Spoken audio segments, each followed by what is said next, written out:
Jesus went forth with his disciples across the Kidron Valley, where there was a garden which he and his disciples entered. Now Judas, who betrayed him, also knew the place, for Jesus often met there with his disciples.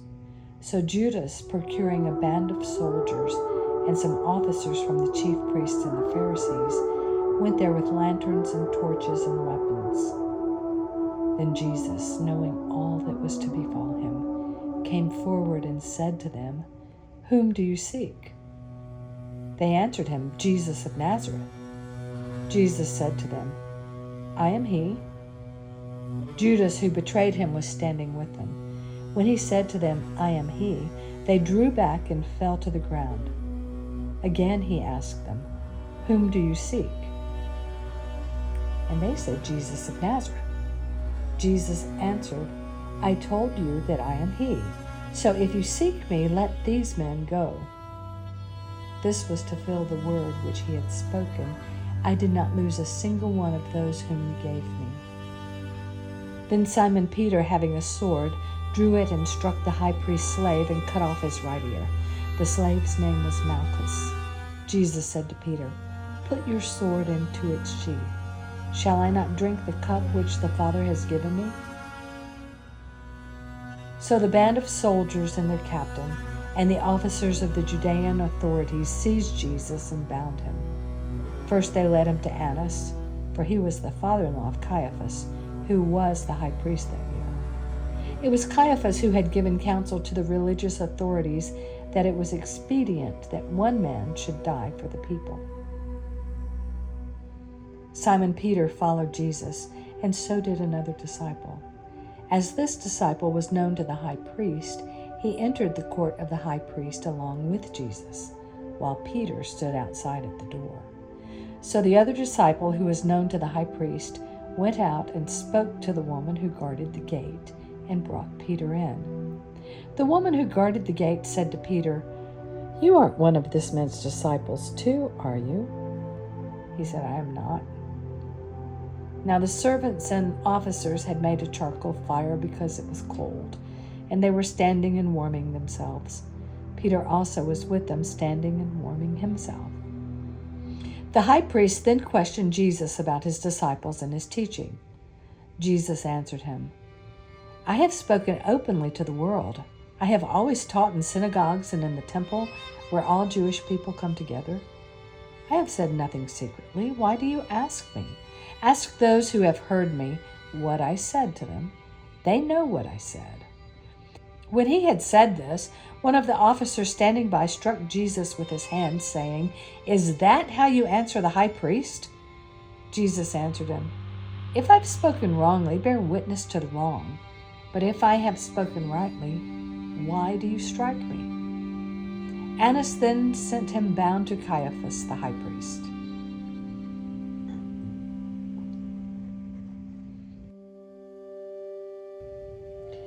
Now Simon Peter was standing and warming himself. They said to him, "You aren't one of his disciples too, are you?" He denied it and said, "I am not."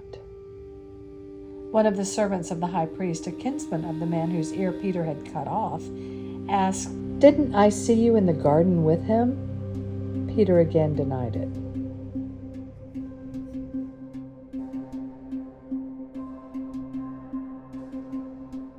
Jesus from the house of Caiaphas to Pilate's headquarters. They themselves did not enter the headquarters so that they might not be defiled, but might eat the Passover. So Pilate went out to them and said, "What accusation do you bring against this man?" They answered him, "If this man were not an evildoer, we would not have handed him over." Pilate said to them, "Take him yourselves and judge him by your own law." The religious authorities said to him, "It is not lawful for us to put any man to death."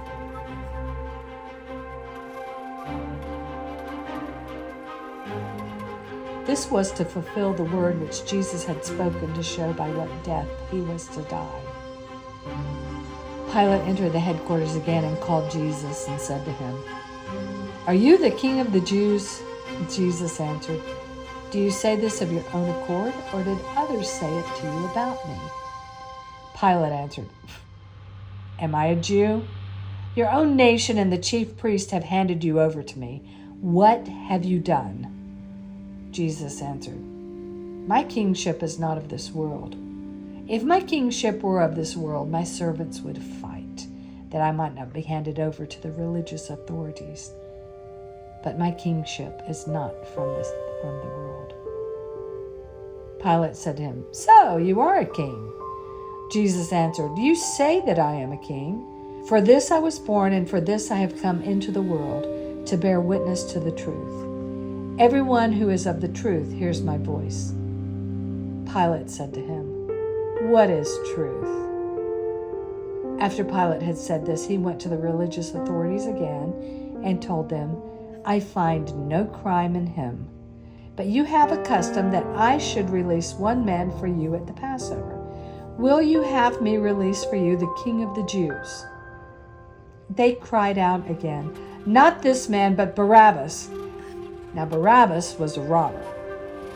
Then Pilate took Jesus and scourged him, and the soldiers plaited a crown of thorns and put it on his head, and arrayed him in a purple robe. They came up to him, saying, "Hail, King of the Jews!" and struck him with their hands. Pilate went out again and said to them, "See, I am bringing him out to you, that you may know that I find no crime in him." So Jesus came out wearing the crown of thorns and the purple robe. Pilate said to them, "Behold the man." When the chief priests and officers saw him, they cried out, "Crucify him! Crucify him!" Pilate said to them, "Take him yourselves and crucify him, for I find no crime in him." The religious authorities answered him, "We have a law, and by that law he ought to die, because he has made himself the Son of God." When Pilate heard these words, he was the more afraid. He entered the headquarters again and said to Jesus, "Where are you from?" But Jesus gave no answer. Pilate therefore said to him, "You will not speak to me? Do you not know that I have power to release you and power to crucify you?" Jesus answered him, "You would have no power over me unless it had been given you from above. Therefore he who delivered me to you has the greater sin." Upon this, Pilate sought to release him, but the religious authorities cried out, "If you release this man, you are not Caesar's friend. Everyone who makes himself a king sets himself against Caesar." When Pilate heard these words, he brought Jesus out and sat down on the judgment seat at a place called the Pavement, and in Hebrew, Gabbatha. Now it was the day of preparation of the Passover. It was about the 6th hour.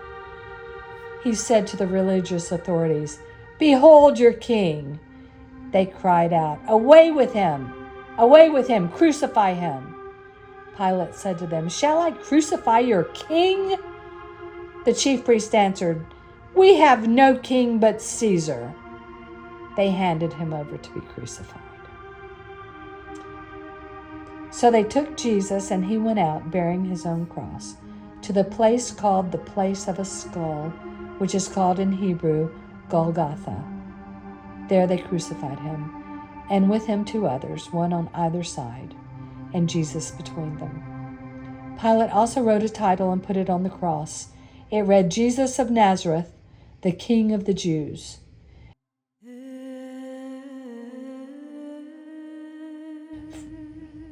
Many of the Judeans read this title, for the place where Jesus was crucified was near the city, and it was written in Hebrew, in Latin, and in Greek. The Jewish chief priest then said to Pilate, "Do not write the King of the Jews, but this man said, 'I am King of the Jews.'" Pilate answered, "What I have written, I have written."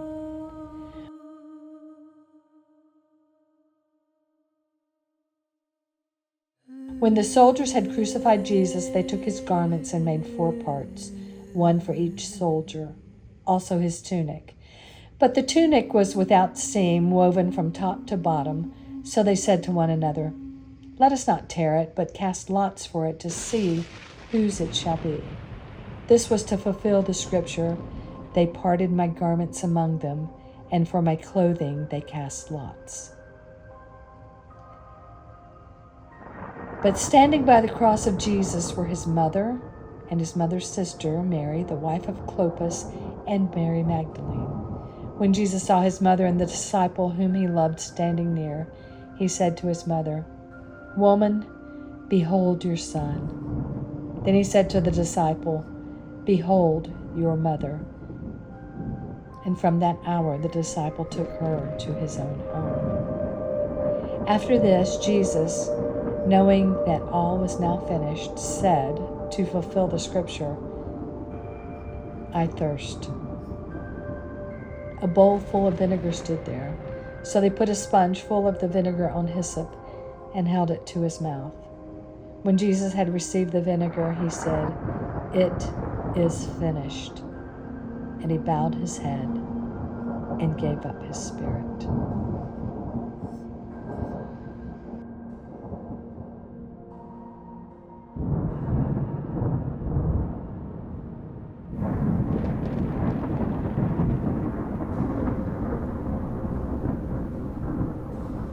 Since it was the day of preparation, in order to prevent the bodies from remaining on the cross on the Sabbath, for that Sabbath was a high day, the religious authorities asked Pilate that their legs might be broken and that they might be taken away. So the soldiers came and broke the legs of the first and of the other who had been crucified with him.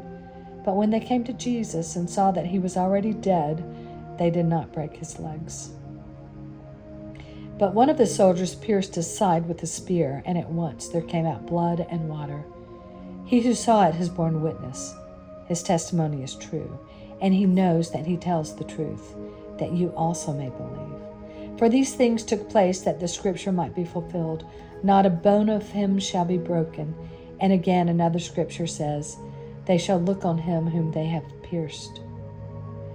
After this, Joseph of Arimathea, who was a disciple of Jesus, but secretly, for fear of the religious authorities, asked Pilate that he might take away the body of Jesus, and Pilate gave him leave. So he came and took away his body. Nicodemus also, who had at first come to him by night, came bringing a mixture of myrrh and aloes, about 100 pounds weight.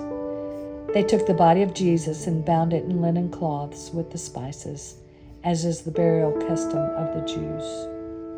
Now in the place where he was crucified there was a garden, and in the garden a new tomb where no one had ever been laid. So because of the Jewish day of preparation, as the tomb was close at hand, they laid Jesus there.